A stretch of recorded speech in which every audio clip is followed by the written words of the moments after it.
Welcome to Creative Piecemeal Podcast, a podcast for creatives. I'm your host, Tammy Takeishi. Join me for compelling conversations with artists, actors, authors, musicians, and other creatives about the impact of the creative and fine arts in their lives and our ever-changing world. Thank you for listening.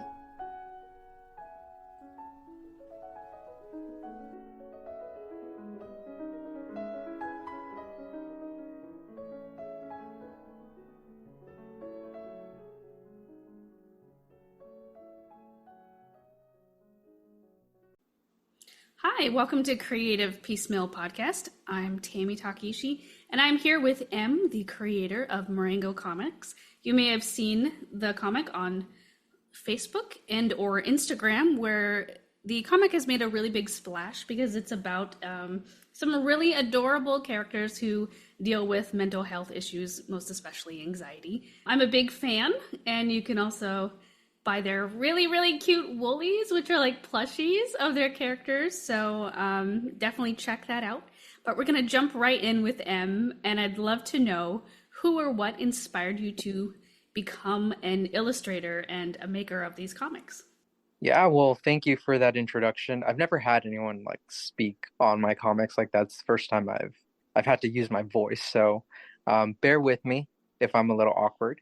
When it comes to the inspiration, I know I've always been a big fan of children's media that covers mature topics like Avatar: The Last Airbender or Studio Ghibli.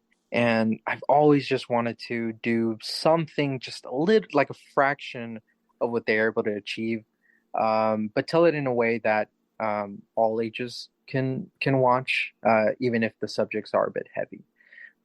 So they've definitely been my inspiration. That's fantastic. How long have you been doing the comic? Technically since 2018. So it's been, how long is that? 6 years? Yeah, Oh God. Yeah. That's quite a while. That's great. That's a long time. In my head, it's just 3 years, but no, it's been double that. So yes, 2018. Wonderful. What is something that's been a challenge for you with making this, and whether it was a surprising challenge or a challenge that you're still working on, or maybe a challenge that you overcame? So the comic itself was supposed to be about introverted problems. Because I always felt like I was a big introvert, and I didn't know how to socialize with people. So it was supposed to be like a relatable comic. And the issue was that in like 2019, 2020, I went through some very depressing episodes of my life. So suddenly the comic became more about depression and mental health. And that's when it started to really catch on, because I guess a lot of people were also going through something similar at the time. I felt like there was an audience there, but I think the issue is that when you depend on topics of depression and mental health, sometimes it feels like I have to tap into those emotions a little too much to get like inspiration and put them on page. So I've tried to do more positive things lately, that are not that it's inherently negative, but I've tried to make more lighthearted comics. Sometimes I guess I feel like they just don't do as well as the more negative ones. Not negative, but maybe like harsher topics. And I guess I'm trying to find the balance there. Just where's a good healthy balance of like humor and lightheartedness, and also more depressing topics that are important to talk about. Yeah.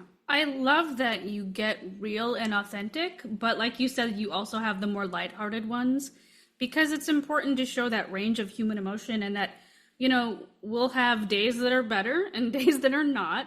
And there was one day where I was having not a good day myself. Mm-hmm.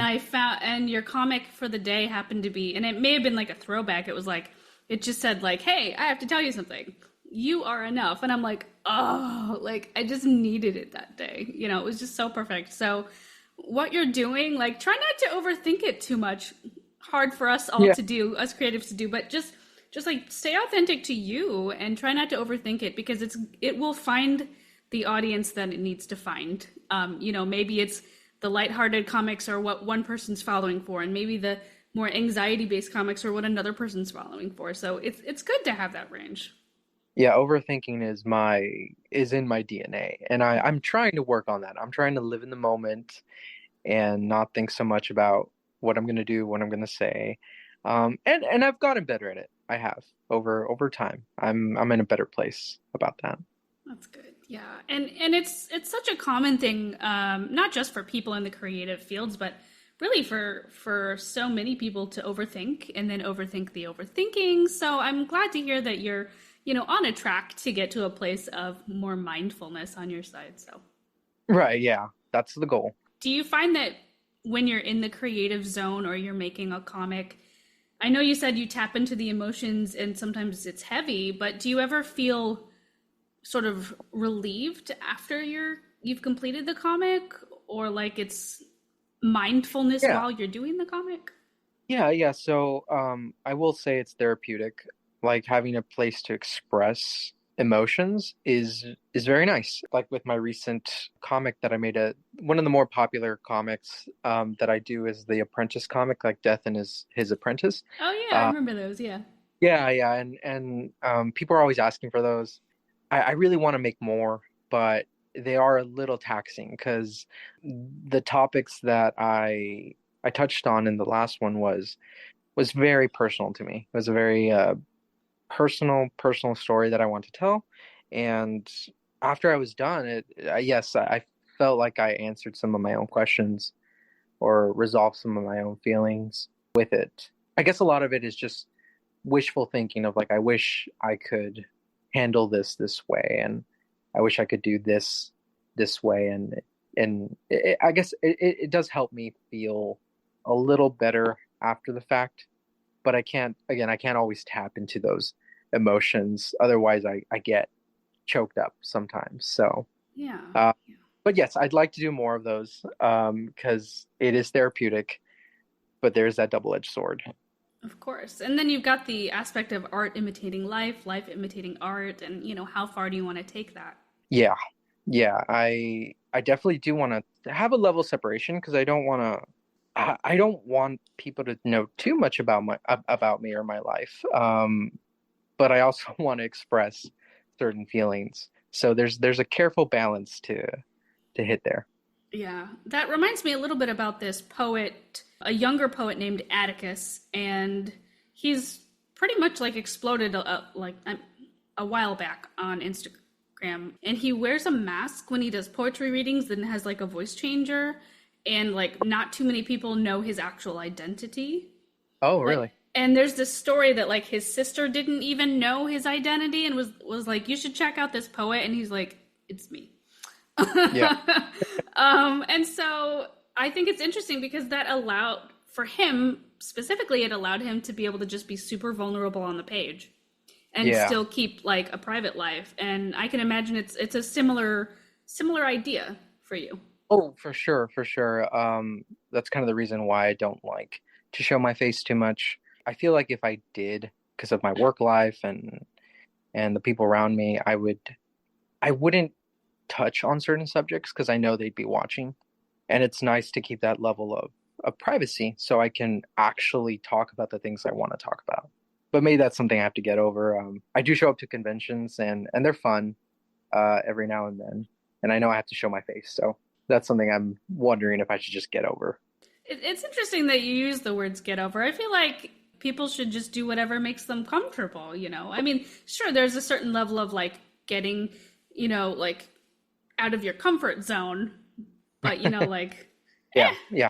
if you want to show up to a convention with a paper bag over your head, nothing wrong with I thought about that. that. Thought something like that. But yeah, Do you do other creative things aside from the drawing of the cartoon? I play the piano, but I wouldn't say it's at any level where I would publish anything. And I do enjoy sketching, but no, the comic has been my main outlet for expression. Did you end up studying art in school? Yeah, so I went to school for animation for very little time and I dropped out. because I wanted to do cartoons and animation and graphic novels. That's what always felt so natural to me, but I decided to leave that behind so I can do a more practical career. Well, quotation marks, practical career. And I sometimes wonder if it was the right choice. It definitely seems like a difficult balance for so many people in the creative fields, sometimes having to do something a little more practical, as you'd mentioned, to, to make ends meet, to provide for their families while also balancing wanting to feed their creative soul. Yes, I don't know where the balance is because I know that when you try to monetize your art, it starts to become more and more like work. And last year I tried to do the plushie. I've started doing the plushie thing, and it's very nice. I really much enjoy it, but I do see how slowly the art side of things start to mimic the corporate side of things that I've been doing my whole life. Mm, And it kind of sucks away a little bit of the joy in mm. it. And the stuff I actually enjoy is making those like long narrative stories, like with the Apprentice comic. But those don't really make money unless I publish something, unless I start selling things on top of it. So that's what I'm hoping to do this year. I'm hoping to actually sell books for the Apprentice comic. And hopefully it does well enough that I can continue doing that the next coming year after. Excellent. It's wonderful to know that there's things that you're dreaming about for the comic, for what you want to do to expand things, and keeping an open mind for whatever opportunities are ahead. Yes, I'm trying. I do get a lot of emails, and I don't know how many of them are legit. 'Cause a lot of emails are like, "Hey, we want to partner up with you for like AI stickers, or I don't know, like sell your t-shirts on our website." And they're very persistent. And but the thing is, they never mention like my art specifically. They never say, "Hey, we really like your this one specific comic." They're just like, "Hey, we like your stuff." So I don't know if they're real or not. And I got an invitation to a podcast recently from I think a big creator, but I couldn't tell if it was real or not because I couldn't find like the email as like an official email, so I ignored it, and I don't regret that later. I completely understand. I feel like you reach a certain level of notoriety, and then all these weird, very creative spams come to your inbox. Yeah, yeah. I don't know if you know about Webcomic Name. I'm not familiar. They're a very popular webcomic artist that I very much respect, but they signed up, I think, a couple years ago with a board game publisher. And what ended up happening was that they fought them on their own rights for their comic and have essentially been trying to steal the rights of that comic because they signed up with this board game. I'm a little murky on the details, but I think that's what happened. And I Oh, feel so bad for them because they've been dealing with this, I think, for like 7 years, just fighting this big company. And like I see that and I worry just, to be, I try to be cautious with anyone I sign up with. yeah, yeah. No, that's a great thing to be cautious in business, no matter what kind of business that you do, because you don't Yeah. want to end up in a situation where you're being taken advantage of, or like you mentioned, you're in a fight for the rights to your own stuff. So you had mentioned some things that had influenced you in terms of like films and things of that nature, but are there any comic books or comic artists who influenced you as you were growing up as well as today?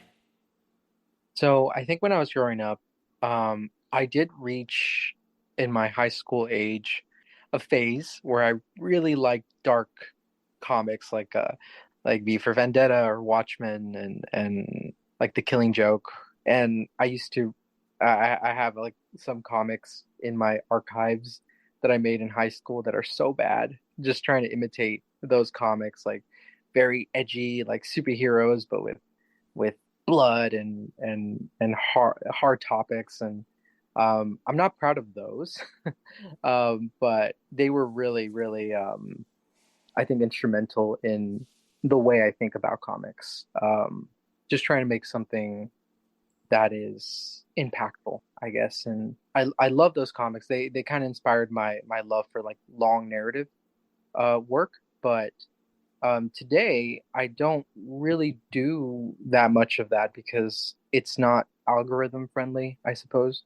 So a lot of my comics are just four panel Hmm. comics that share a feeling. I used to feel kind of bad about that. I used to feel a little self-conscious. This isn't real. Like this isn't a real comic because it's just four panel, very short. But one of my biggest inspirations for like short panel form comics is False Knees. They're this bird comic, and they draw their birds very realistically. They're very skilled, but they're funny. They are so funny. Their humor is just, I don't know how they do it, but every one of their comics is a hit. And I've been wanting to maybe live up to that idea that every comic can be very impactful, even if it's just like a four panel comic. It's a work in progress.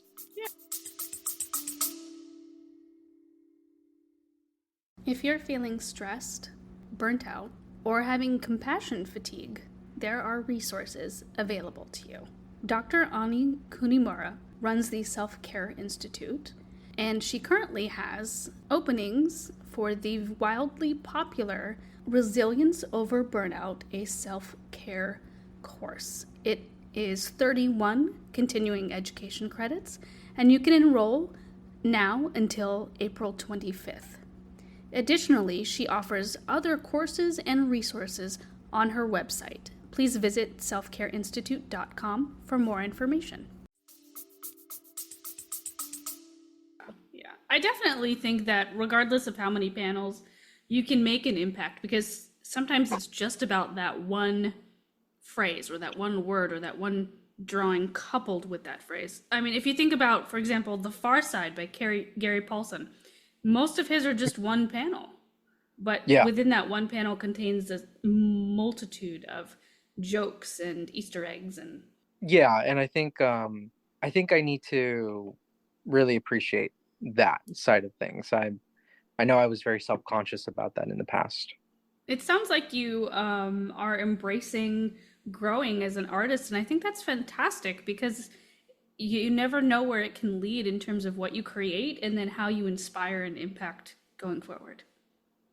Yeah, yeah. I mean, I hope that's the case. I wanna grow as an artist. I want every new comic to be better and better. And this year, I'm spending a lot of time on the writing process for the next chapter of the Death Apprentice comic.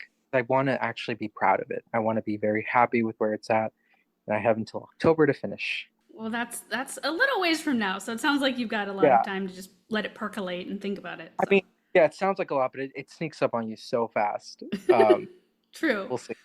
Yeah. Speaking of proud, what's one of your proudest moments to date so far?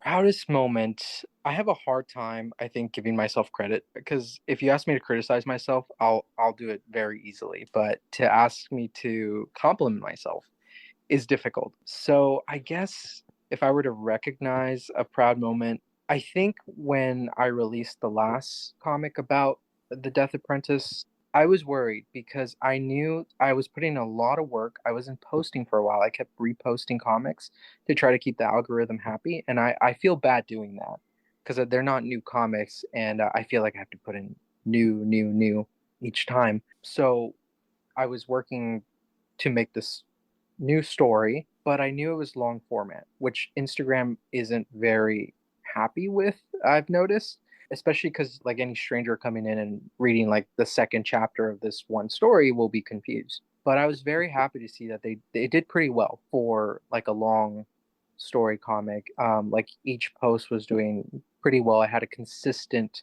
amount of readers, and towards the end, what ended up happening was that I released the Apprentice plushie, and they completely sold out. And then I had to put in a new order to get more plushies, and that was just a nice feeling. It was nice to see that this character stayed with people. This character left an impact, and I hope to do that again this October. That's fantastic. Yeah, and I'm sure it feels like such great not only pride and joy, but validation that everything you've worked for, like everything you hoped for, like when you see that it's sold out, you know it's resonated with the audience. Yeah, it's definitely. I don't want to say that the goal is to sell plushies, Of but course. it is a sign that like, hey, this is something that's working, and I should keep going that direction. Yeah, it's like a metric essentially. Yeah, yeah, essentially. A very cute metric. What is something that you love most about the creative arts?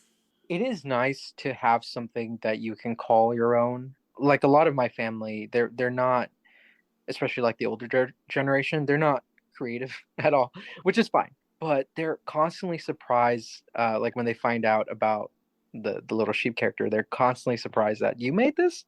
Like they just ask me, you made it? Like, do you have like you don't work for you? This is yours, and it is nice to yeah, just say yeah, that's mine. I did that. What is something that is challenging for you or something that you don't like about the creative arts? I know a lot of artists bring it up, but the algorithm is very depressing. It is, and I don't want to blame the algorithm if something doesn't do well specifically, but I do feel like the focus on very attention grabby type of media makes it it kind of it discourages, I Mm. think, deeper subjects and deeper videos, I think. Oftentimes I feel like, no, I shouldn't do this because the algorithm won't like that, and it does kind of damper the creative process a little bit. And if you're an artist or just a content creator in general, I think a lot of people feel that way, where they feel like they have to pump out video after video, or comic after comic, and otherwise the algorithm will punish them for not being consistent, or not content producing all the time. And I'm someone who tires very often. I do get burnt out pretty quickly. I do have some depression issues, which I've gotten a lot better about it throughout the last couple of years. But when it comes, it really, I feel so guilty because I'm not producing, and months can go by in a blink of an eye, and I don't even see it, and I feel terrible. I feel like, oh, I have this audience that have supported me, and I'm not doing enough, and especially with Patreon, which I'm so grateful for everyone who supports me on Patreon, but it's hard to keep up like a consistent flow of content, and I feel so guilty when I don't. So I'm trying to work on that. I'm making sure that I have people who can help me manage things, and make everything more professional. Yeah. Well, that's good. It's hard because whether someone has depression or not, being able to create all the time, even if you love it, it's hard. Like you have to sort of step back, take a break, breathe, do other things sometimes because that fills the creative well too. Yeah, yeah. You need to take some time to yourself, and just, like you said, breathe. Otherwise, when you burn out, you burn out Hmm. hard. Yeah. Yeah. I've been podcasting for just over 3 years and I've knock on wood not burnt out, but there's definitely times where I'm like, okay, I have no energy or desire to edit these 5 episodes, but I have to Yeah, do something so it goes live on a Monday. right. Yeah. Do you manage to keep that schedule usually? Yes, with the exception of like I don't usually post on like a holiday, like holiday Yeah. weekends around there. And every once in a while I'll just skip a week because I have to give myself grace. Yes. Yeah. Yeah, I'm trying to work on that. I want to post every Monday and Thursday, especially for the plushies. I'm trying to make sure I post every Monday, Thursday, Monday, Thursday. But I recently had to leave out of state, and I just couldn't. So I feel so bad about that, and I'm gonna try to catch up and be consistent. There's a scheduling portion on Instagram, right? Yeah, yeah, there is.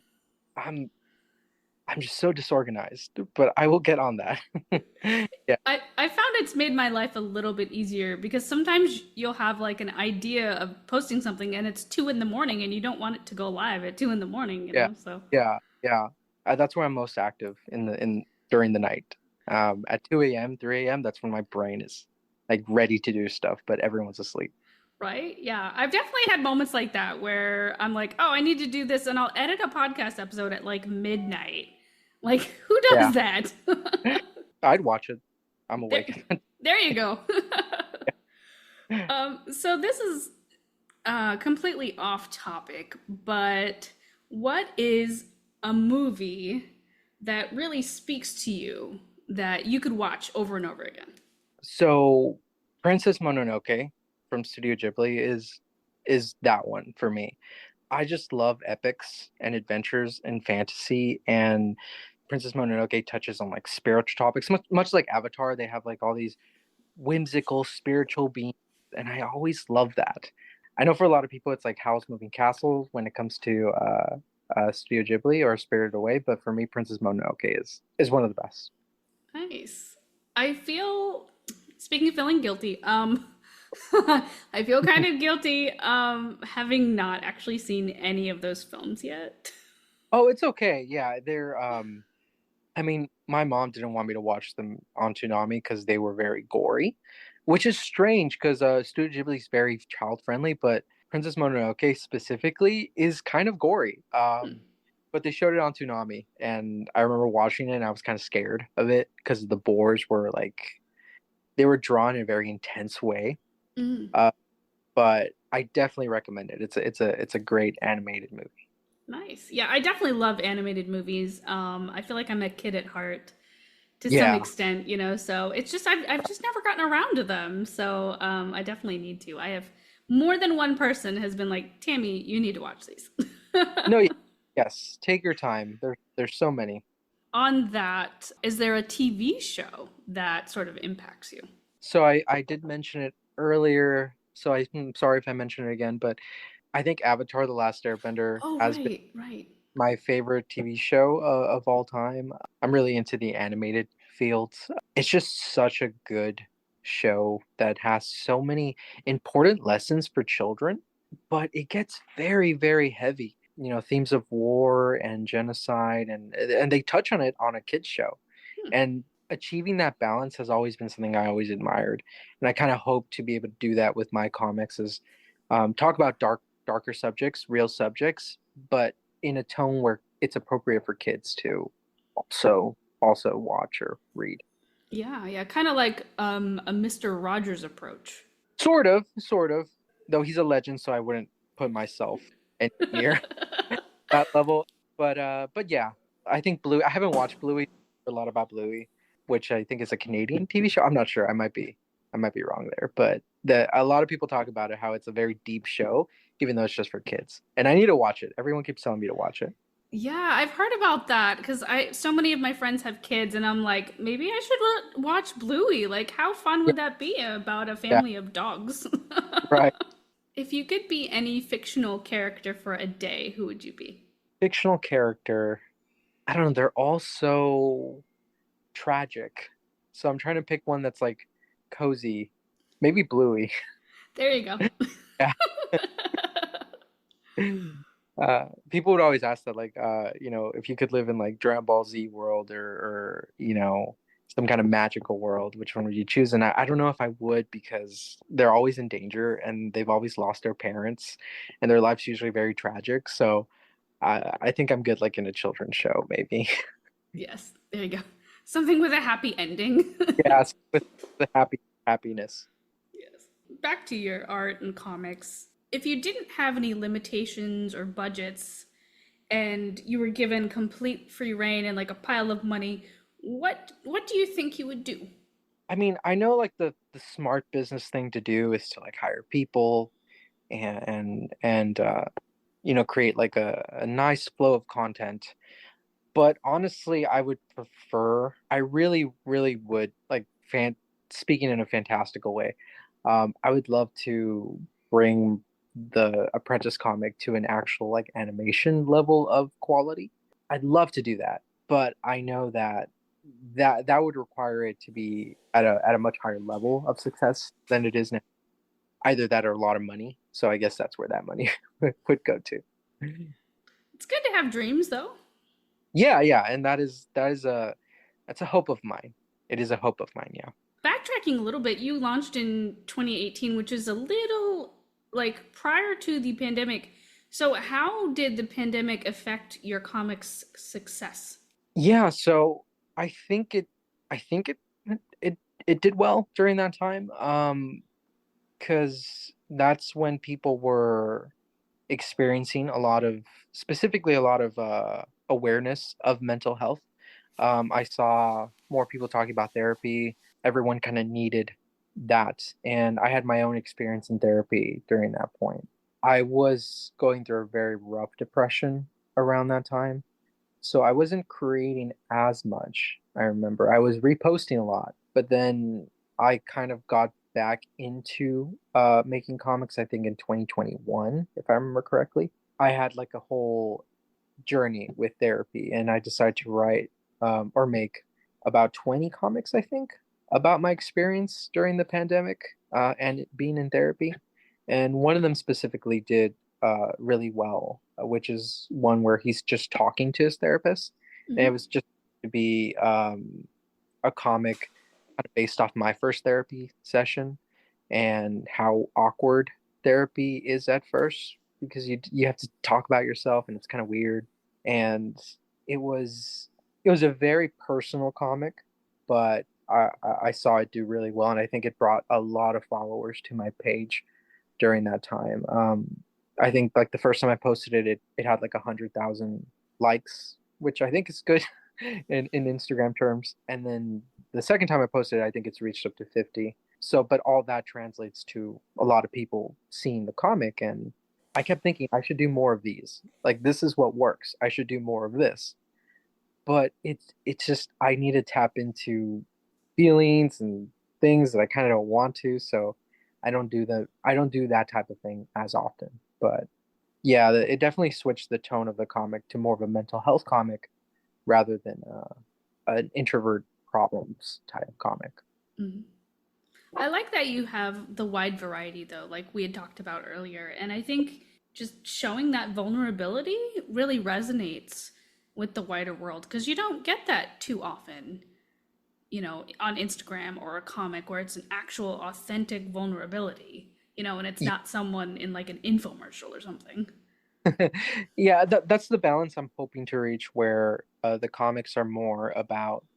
I don't want to make them depressing. I don't want to make them sad where it's like, ah, the world is terrible, therefore you should feel terrible. Rather, I'm hoping they're more about they're letting people feel these feelings, where it's telling them it's okay to feel sad. Things can get better, but even if you don't see it now, that feeling is normal. It's okay. And I'm hoping it's more of a comfort comic rather than like a comic trying to tell people how to live their life or what is right and what is wrong. I my hope is that it's just a comic that brings people comfort. From what I've seen since following you for a while now, it definitely seems comfort. And there's humor and there's, moments of joy and such realism through the characters, which I love. So Well, I'm happy you think that. I'm so glad you've been on the show. I'm going to have one more question, which is sort of our hallmark one, which is in your own words, what does living a creative life mean to you? Oh, okay. What does a creative life mean to me? It is it is very, very inspiring. It is very, I guess, comforting too. For me, it's been very therapeutic, specifically to me. It's helped me be able to look inward, but at the same time, it's definitely added a level of anxiety, I would say, to try to figure out where I'm going with this. Because art and creativity is not it's not a concrete thing. It's not like a stable thing, I feel. And there's always this feeling of a feeling of like, oh, what if everything just fails? And I do get anxious about that. But I've been so grateful to how kind everyone is on the page specifically. I always feel bad that I'm not producing enough. But then everyone is so understanding and so kind, and I'm always like trying to prep for when people are going to start being mean, but they're never mean. Everyone's so nice, and that's been that's been very heartwarming to see. That I guess for me specifically, the comic has created like a safe space and for people, and I guess for me as well, where I feel comfortable. It's definitely helped me cope with a lot of things. So hopefully, other creative people can have a similar experience like that. That's really excellent. And such a beautiful thought, that your fan base is there for you, you know? Yeah, yeah, and I feel like I don't deserve it, but that's just like the inner thing that I'm working on. But I am grateful regardless. Excellent. Well, Em, thank you so much for coming on the show. Listeners, please check the show notes for links to the comic and the social media for Marengo Comics. And as always, thanks for listening. Thanks for listening to the podcast. Like the show? Have a question? Stop by the Facebook and Instagram pages. Links are in the show notes, or search for Creative Piecemeal Podcast on social media and click follow for all the latest.